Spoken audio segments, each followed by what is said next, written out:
I am the son of two Spanish teachers, as you might be able to tell from my name. So, at least in regards to my upbringing, I wasn't exactly destined to become a great computer scientist. But you know what I realized a couple of days ago? That's a fucking excuse, and it doesn't serve me with anything. And then further, I remembered that I don't even believe in multiple intelligences. So why would I literally handicap myself with a belief whose theory behind it I don't even believe in?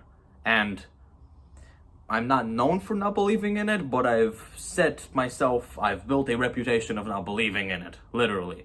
And the thing that really put the nail in the coffin of my financial ambitions with the humanities was just a brief look at the top 10, top 100, whatever, top anything richest people in the world.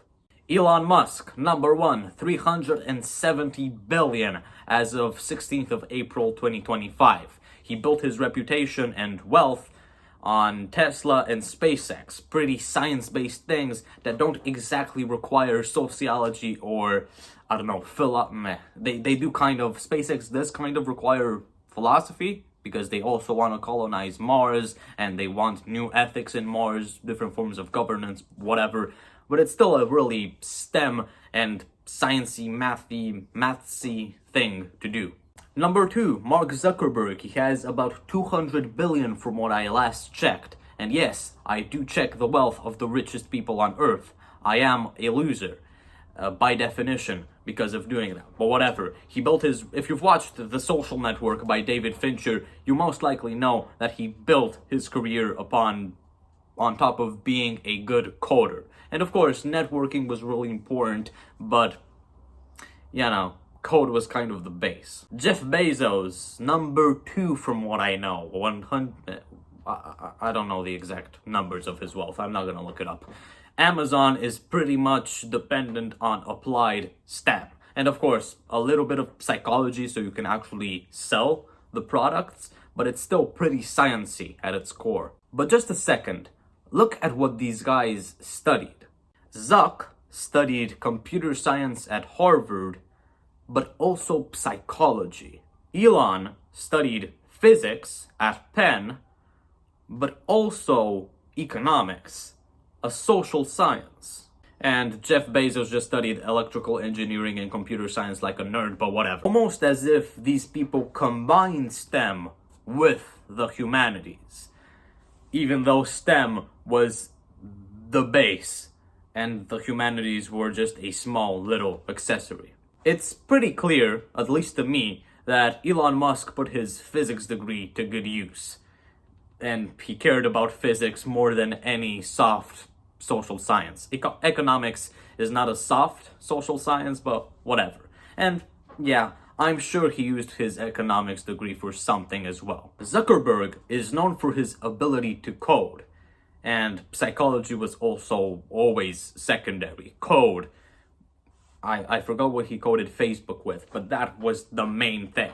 And my analysis of his education isn't really relevant because he didn't even graduate in the first place. My suspicion that the humanities, the study of the humanities, is downtime in comparison to the study of STEM is only reaffirmed, is only solidified by looking at the beginnings of a very popular technology podcast. That being the Lex Fridman podcast. The very first episode of the Lex Fridman podcast is with author and physicist, if I'm not mistaken, Max Tegmark, writer of Life 3.0, which is probably the best book that you can read on AI ethics, in my opinion, and AI in general.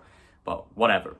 Overall, a pretty sciencey individual, a pretty STEM individual. In the middle of the podcast, he discovers that Lex Fridman is Russian and whips out this. Ruski? Я не знал, что ты русский.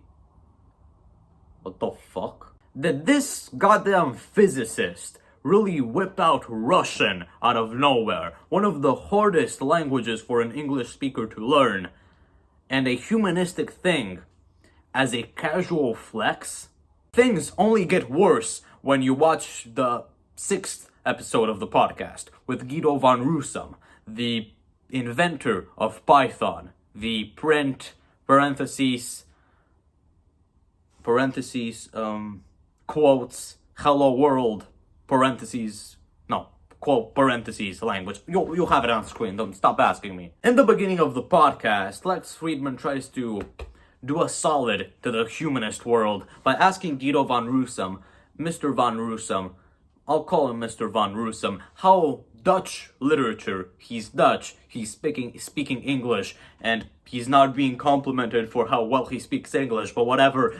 I already touched upon how easily people speak Russian in STEM. They don't easily speak Russian. Whatever, I'm getting sidetracked. He asks, how did Dutch literature have an impact over your later technological work? Something of that ilk. And Guido van Rossum, he just completely shuts him down. His work was purely technological. So technological that the humanities have nothing to do with it. And the last thing that I would like to share, the last argument I have for why if you want to get rich, you shouldn't base your entire life on the humanities, is a fascinating, illuminating, depressing conversation I recently had with ChatGPT. I asked whether it's possible or whether it's not possible to become the richest person in the world, even if you don't like STEM, even if you focus only on the humanities. To which he answered, yeah, of course you can. It would be a lot harder though. What the fuck do you mean? It's already hard. Then I asked for some examples of people who got insanely rich only using the humanities. To which he responded with George Soros, $7 billion, and Oprah Winfrey, $2.8 billion net worth. But here's the problem, ChatGPT. Those people are still poor as fuck when compared to Zuck or Elon. To which he complimented me like a little sweetheart that he is. You little artificial intelligence, you. And then gave me the harsh truth. I hesitated a fair bit before making this video because in the past, not even a month ago, I had some pretty nuclear takes on STEM versus the humanities, STEM versus language. Some of them, even though they're idiotic, I will still stand by as a test of character. Because I do love the humanities. And I really love the humanities when compared to STEM. Not even a month ago, I was ranting about how much I hate technology. No, not technology, STEM in general.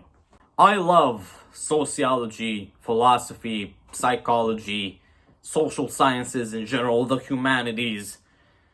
But as long as people who are good at STEM treat it as an intellectual playground, as intellectual playtime, I can't nobly devote my entire life to something that other people are playing around with. Because there are so things that are so much harder to do. I can't live my entire life without at least taking a gander at math and science. But maybe being born with a humanistic brain isn't the worst thing. Maybe it isn't a death sentence. Because even though you might not believe in multiple intelligences, I don't believe in multiple intelligences, but if you do, it gives you a pretty interesting opportunity to understand yourself, your inconsistencies, your passion, and your character as a natural instinct, while still being able to put your head down and work like a dog on math and science, on STEM. Achieving both traditional measurements of success, but also personal, spiritual illumination. Hope you enjoyed this video. Subscribe if you like. In the past, I would have said sociology, philosophy, psychology, stuff like this, but I'm having an existential crisis, so I'm just going to summarize it by saying subscribe to the channel if you like societal observations. That's really cool. I started a Twitter account, so maybe follow that. I will be nuclear. Maybe I'll get into politics. God help me. I'll see you later, and stronger than ever.